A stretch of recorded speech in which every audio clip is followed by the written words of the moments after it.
5 days after he posted a smiling family photo on Christmas Day, Rohan Dennis drove away from an argument and kept driving, even as his wife held on. She fell. She never got up. And the man who drove the car walked out of court without spending a single night in prison. Before we talk about how Melissa Hoskins died, we need to talk about how she lived. Because in the days after she was gone, headlines across Australia and around the world referred to her simply as his wife, and she deserved so much more than that.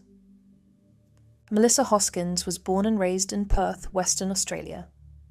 From a young age, she was drawn to cycling, not as a hobby, but as a calling. She trained with a ferocity her coaches noted early on, and by her 20s, the cycling world had taken notice. She represented Australia at the 2012 London Olympics in the team pursuit event. The team finished fourth, heartbreakingly close to the podium, but Melissa didn't let that define her. She came back harder. Then came 2015. Standing in the National Velodrome in Paris, Melissa and her Australian teammates lined up for the women's team pursuit final at the UCI Track Cycling World Championships. When they crossed the line, they were world champions. Melissa later described it as the highlight of her career. A year later, she was back at the Olympics in Rio. Days before the team pursuit event, she was involved in a high-speed crash at the Olympic velodrome during training. She was hospitalized, and yet she pulled herself back together in time to ride in the qualifying round. That was Melissa, stubborn, resilient, and unwilling to quit. She retired from professional competition at the end of 2017 at just 26 years old. Not because the sport had beaten her, but because she was ready for the next chapter. Her former teammate Annette Edmondson said of her, "A force to be reckoned with, she took the cycling world by storm before pursuing her next dream, starting a family and becoming the ultimate mum." That was Melissa Hoskins, not just a world champion, a daughter, a sister, a mother, and by 2018, a wife. Melissa met Rohan Dennis through the world they both inhabited, elite cycling. Rohan was a force in his own right, a two-time world champion in the road time trial, an Olympic silver medalist in 2012 and bronze medalist at Tokyo.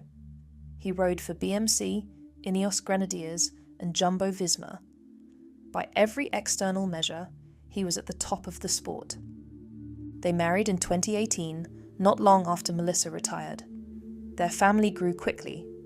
They had 2 children together, a daughter and a son, who were 4 and 6 years old at the time of the events that would destroy everything. The family settled in Medindi, a quiet inner northern suburb of Adelaide.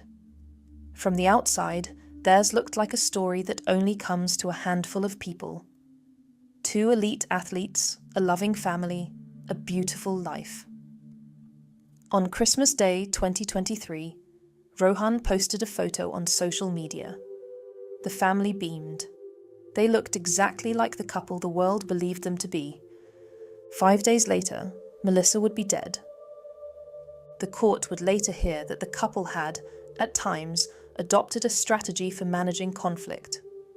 When arguments escalated, the agreed approach was for one of them to leave, to physically remove themselves and allow things to cool down. The judge who presided over sentencing noted that the same single-mindedness that had made them both elite athletes could sometimes lead to you both taking an intractable position during some dispute. On the night of December 30th, 2023, that strategy failed in the most catastrophic way imaginable. It started, as so many terrible nights do, with something ordinary. The couple had been renovating their home. An argument had broken out over the kitchen renovations, the kind of project that tests the patience of even the most composed people. By that Saturday evening, things had grown heated enough that Rohan made the decision to invoke their agreed strategy. He would leave. He would drive away, let things settle, and come back when the air had cleared. He walked out of their home, got into their ute, and started the engine. But Melissa wasn't ready to let him go. What happened next was reconstructed through court testimony and CCTV footage from their street. Melissa, watching her husband drive away in the middle of an unresolved argument, climbed onto the hood of the car. She was trying to stop him from leaving. She put herself on the bonnet of the ute, directly in his line of sight, holding on. And Rohan Dennis kept driving. For approximately 6 to 10 seconds, he drove down their quiet suburban street at around 20 kilometers per hour with his wife on the hood. CCTV footage captured the vehicle traveling approximately 75 meters this way. At some point, Melissa tried to open the car door as she clung on, and then she fell. The court would later hear that Judge Ian Press did not believe Rohan knew Melissa was still holding on in the moments before she fell.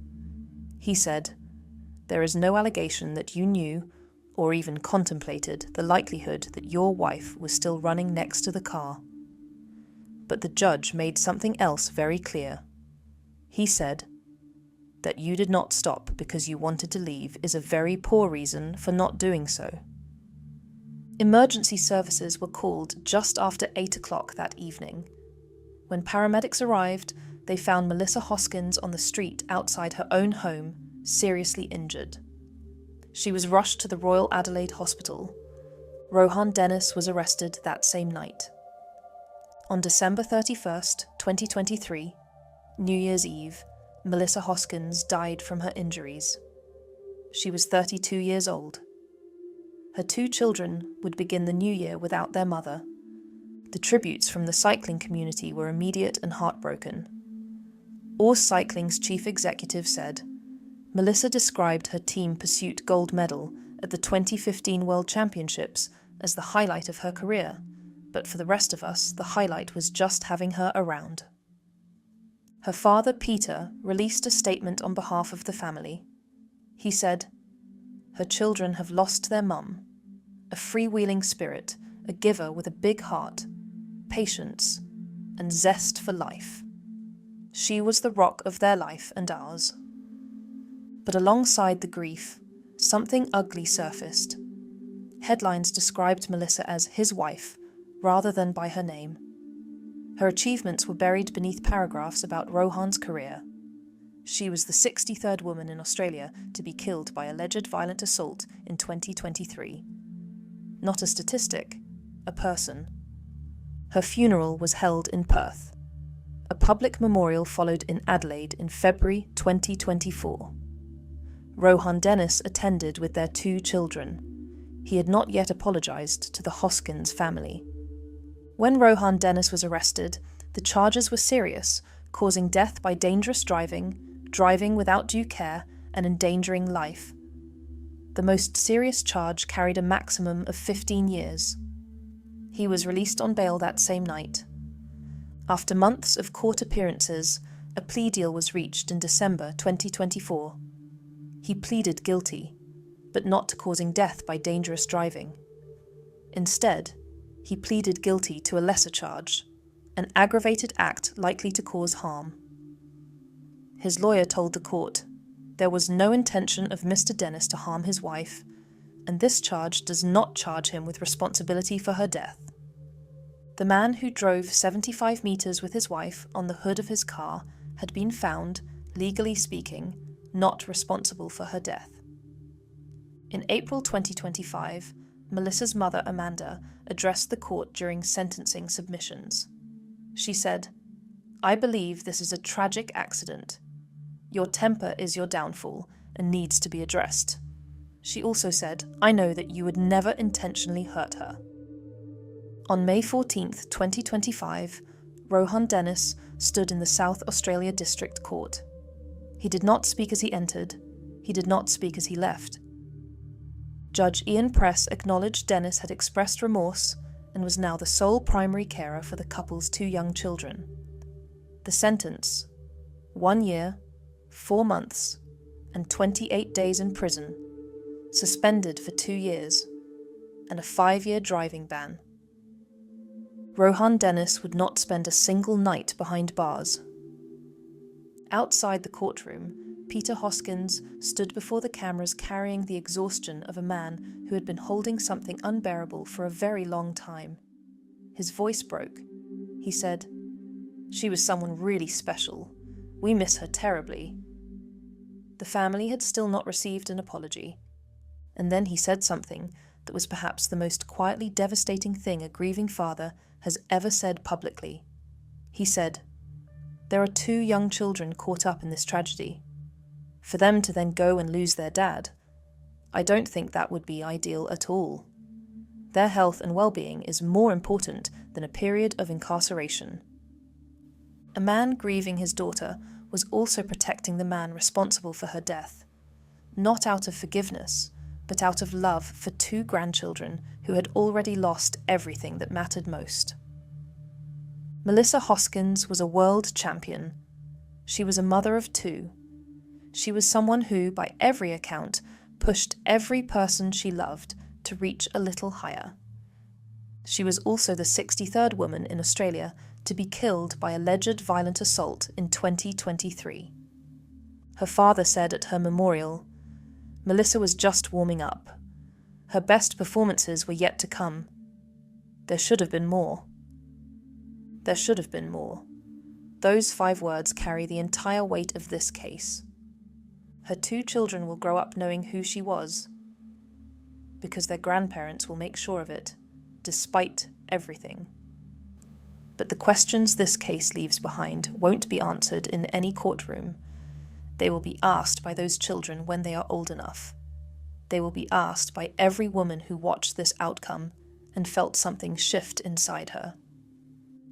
Melissa Hoskins deserved more than 75 meters on the hood of a car on a quiet street in December. She deserved more than to be remembered as his wife.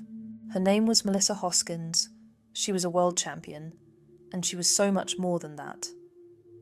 There were no winners here, only a family learning to survive the unsurvivable. 2 children who will carry this forever, and an empty space where a force of nature used to be. If this video affected you in any way, please consider supporting organisations in Australia working on domestic violence prevention and women's safety. Thank you for watching.